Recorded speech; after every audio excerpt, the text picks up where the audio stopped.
पिंपळे सौदागर पिंपरी चिंचवड शहरातला सर्वाधिक विकसित आणि राहण्यासाठी IITiansची पहिली पसंती असलेला परिसर।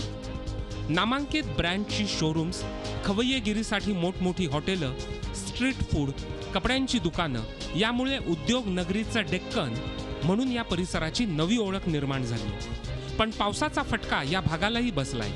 पावसाळ्यात वीज जाण्याची शक्यता लक्षात घेऊन महावितरणनं आधीच उपाययोजना करणं गरजेचं होतं। मात्र तसं न झाल्यानं महावितरणच्या ढिसाळ कारभाराचा फटका आता पिंपळे सौदागरकरांनाही बसलाय।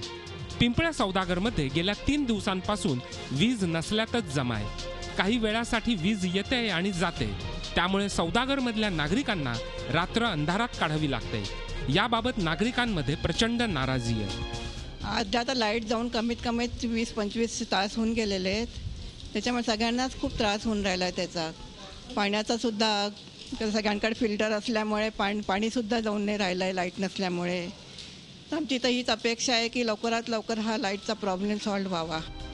महावितरणच्या अधिकाऱ्यांनी ही समस्या लवकरच सोडवू असं आश्वासन दिलंय, तर नागरिकांचा रोष नको म्हणून लोकप्रतिनिधींनीही महावितरणच्या अधिकाऱ्यांची भेट घेत समस्येवर तोडगा काढण्याची मागणी केली आहे। ग्राहकांना यामुळे गैरसोय झालेली आहे आणि त्याबद्दल महावितरण त्याबद्दल दिलगीर आहे आणि यापुढे असं होणार नाही यासाठी जी काही दक्षता आहे निश्चितपणे आपल्या वीज यंत्रणेसाठी आम्ही ते काळजी घेऊया। नागरिकांना याच्यापासून खूप त्रास करावा लागला। निश्चितच यामागे जे काय काय कारण झालं आहे ते शोधण्यासाठी मी मुंडे साहेबांना या ठिकाणी आवाहन करतो की दोषी जर कोणी असेल तर निश्चित त्यांच्यावरती आपण कारवाई करावी। पिंपळे सौदागरच नाही तर भोसरी MIDC भागातही 3 दिवसांपासून वीज नाही।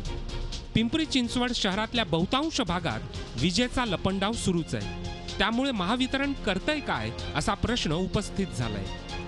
कैलासपुरी, झी मीडिया, पिंपरी चिंचवड। झी 24 तास रहा एक पाऊल पुढे।